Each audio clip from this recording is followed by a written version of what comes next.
हरे कृष्णा। इस समय पवित्र मार्गशीर्ष मास चल रहा है और इस मास में परम भगवान श्री कृष्ण की भक्ति करने के लिए विशेष प्रयास करना चाहिए, क्योंकि यह मास श्री कृष्ण को अत्यंत प्रिय है।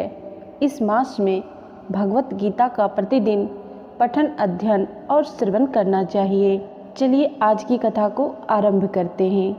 भगवान श्री कृष्ण की एक और मधुर लीलाएं सुनाते हुए ऋषि नारायण ने कहा, हे मुनि, एक दिन आनंद पूर्वक महाराज नंद ने अपने वृंदावन में इंद्र यज्ञ की तैयारी करना आरंभ किया।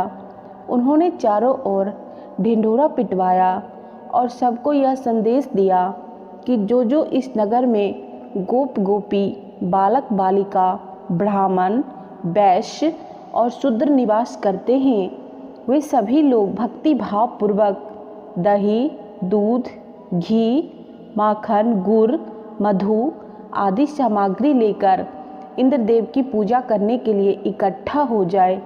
इस प्रकार घोषणा करवाकर उन्होंने स्वयं भी प्रसन्नतापूर्वक एक रमणीय स्थान में यज्ञ ध्वजा का आरोपण करवाया। उसमें रेशमी वस्त्र और मनोहर मालाएं लगवाई। चंदन, अगुरी, कस्तूरी, कुमकुम के द्रव्य से उसे चर्चित किया। नंद महाराज ने स्नान और अपने नित्य कर्म करके भक्ति भाव से 2 धुले हुए वस्त्र धारण किए। पैर धोकर वे सोने के रीठ पीठ पर बैठ गए और उस समय अनेक प्रकार के पात्रों के साथ सभी ब्राह्मण, पुरोहित, गोप गोपी, बालिका बालक वहाँ पर आने लगे। और इसी बीच में वहाँ नगरवासी भी बहुत सारा सामान लेकर भेंट पूजा के लिए आने लगे। उसके बाद ब्रह्म तेज से युक्त अनेक ऋषि मुनि जैसे कि गर्ग, जमनी, श्री कृष्ण, द्वैपायन आदि भी अपने अपने शिष्यगणों के साथ वहाँ पधारे। बाकी ब्राह्मण, क्षत्रिय, वैश्य, शूद्र, बंदी, भिक्षु सब भी आने लगे। महाराज नंद ने उठकर सभी का स्वागत सत्कार किया। तब इसी इष्ट के समीप भी निपुण रसोई ब्राह्मण पाक तैयार करने लगे। वह संपूर्ण स्थान पुष्पमालाओं से सुसज्जित था। चारों ओर सुगंध फैली हुई थी। भांति भांति के मिठाई, पकवान, मीठे फल, हजारों लाखों घरे दूध, दही, मधु, मक्खन आदि इकट्ठे हो गए थे। मधुर वाद्य यंत्र बजने लगे थे। नाना प्रकार के सोने और चांदी के पात्र, श्रेष्ठ वस्त्र धारण किए हुए थे।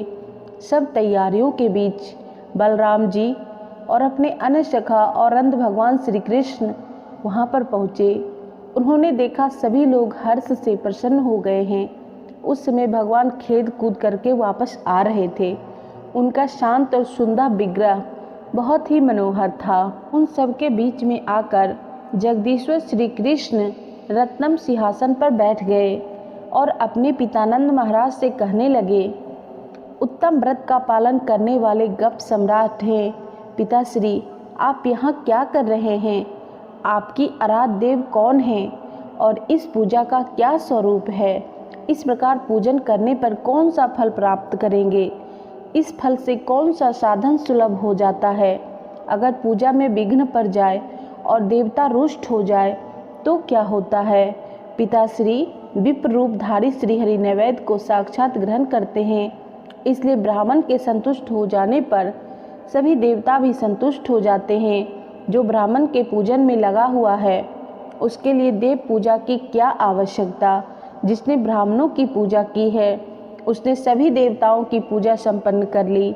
इसलिए हे पिताजी, आप सभी शक्ति लगाकर ब्राह्मणों का पूजन कीजिए, क्योंकि वे इस लोक और परलोक में भी उत्तम फल के दाता होते हैं। जो श्री हरि की आराधना करने वाले ब्राह्मण हैं वही भगवान को सबसे अधिक प्रिय है और वही वास्तव में ब्राह्मण हैं। संपूर्ण तीर्थों में भ्रमण और स्नान करने से जो पुण्य फल मिलता है वह हरि भक्त ब्राह्मण के दर्शन मात्र से मिल जाता है। इसलिए मनुष्य को चाहिए कि वह पुण्य प्राप्ति के लिए समस्त जीवों को अन्न दे, लेकिन विशिष्ट जीवों को अन्नदान करने से विशिष्ट फल की प्राप्ति होती है। अगर आप ये सारे संचित द्रव्य किसी एक देवता को दे रहे हैं तो बाकी के सभी देवता रुष्ट हो जाएंगे। मुझे तो ऐसा लगता है कि यहाँ पर जितनी वस्तुएं प्रस्तुत है उनका आधा भाग आप श्री गोवर्धन देव को दे दीजिए। वे हमारे गायों की वृद्धि करते हैं और इसलिए उनका नाम गोवर्धन हुआ है। पिताजी, इस भूतल पर गोवर्धन के समान पुण्यवान दूसरा कोई नहीं, क्योंकि वे नित्य प्रति गायों को नई नई घास देते हैं। तीर्थ स्थानों में जाकर स्नान और दान करने से जो पुण्य मिलता है, ब्राह्मणों को भोजन कराने से जिस पुण्य की प्राप्ति होती है, संपूर्ण व्रत, उपवास, तपस्या और महादान करने पर जो पुण्य सुलभ होता है, संपूर्ण पृथ्वी की परिक्रमा, संपूर्ण वेद वाक्यों के स्वाध्याय और दीक्षा ग्रहण करने पर मनुष्य जिस पुण्य को पाता है, वही पुण्य बुद्धिमान मनुष्य गायों को घास देकर पा लेता है। हे पिताश्री, जो चरती हुई गायों को रोक लेता है उसे ब्रह्म हत्या का पाप लगता है। सभी देवता गौ के अंगों में, संपूर्ण तीर्थ गायों के पैरों में और स्वयं लक्ष्मी देवी उनके गुह्य स्थानों में सदैव वास करती हैं।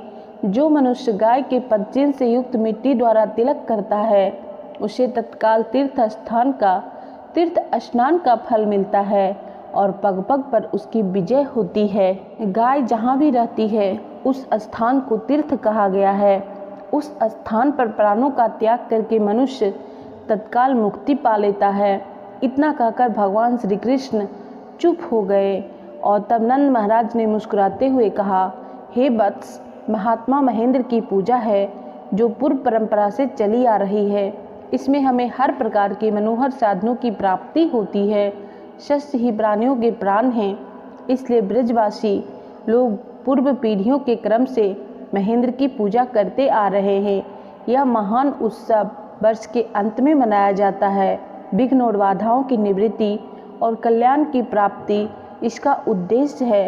नंद महाराज की यह बात सुनकर श्री कृष्ण बलराम जी सहित जोर जोर से हंसने लगे और फिर से उन्होंने अपने पिताजी से कहा, तात, आज मैंने आपके मुख से बड़ी विचित्र और अद्भुत बात सुनी।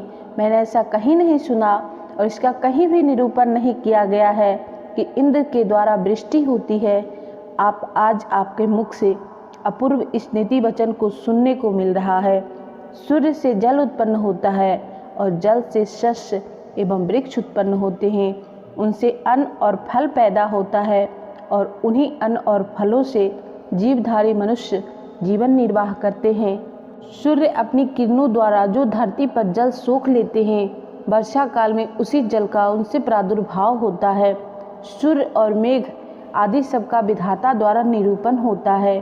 पंचांग के अनुसार जिस वर्ष में जो मेघ, गज और समुद्र माने गए हैं, वे शस्य अधिपति राजा और मंत्री निश्चित किए गए हैं। उन सब का विधाता द्वारा ही निरूपण हुआ है। ईश्वर की इच्छा से ही जल आदि का आविर्भाव होता है। उसमें बाधा नहीं आनी होती है। पहले भोजन की व्यवस्था होती है, उसके बाद जीव प्रकट होता है।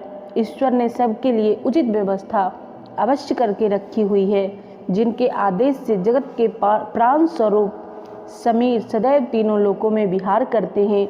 उत्तम प्रभा के धाम सूर्यदेव समस्त भूलोक का भ्रमण करते हुए तपा करते हैं। दोस्तों, इससे आगे की कहानी मैं आप लोगों को अगले वीडियो में सुनाऊंगी। वीडियो को लाइक जरूर कर दीजिएगा, चैनल को सब्सक्राइब कर लीजिएगा।